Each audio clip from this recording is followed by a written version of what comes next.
Hi guys, just thought I'd put a post up, timely reminder about nitrates in new grasses and your annuals.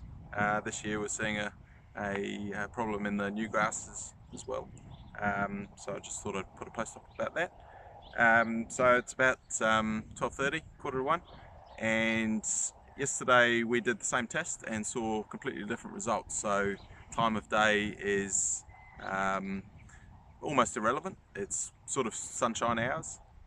Foggy mornings make it even worse. Rainy days, same.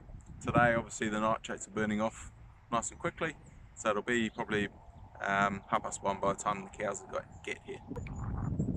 Yesterday, about this time, we saw a result of around 250, which is lethal to the cows. So I would advise not to put your cows in if you get that result. Time will tell how quickly it burns off. Today we're just about to do another test, see what the results will be, and we'll put that up as well. Okay, with yesterday's test, we retested 3 or 4 hours later, and the test was back down to below 100, which is at a safe level.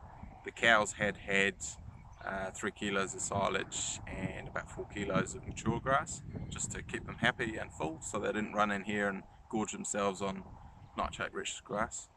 So today's test obviously shows that it's safe to eat the grass. We've had clear sunshine since about 8:30 this morning, so brilliant day. The cows have had a similar breakfast as yesterday, 3 kilos of silage and about 4 kilos of mature grass. So they'll be in here in about 3/4 of an hour by the time they get here.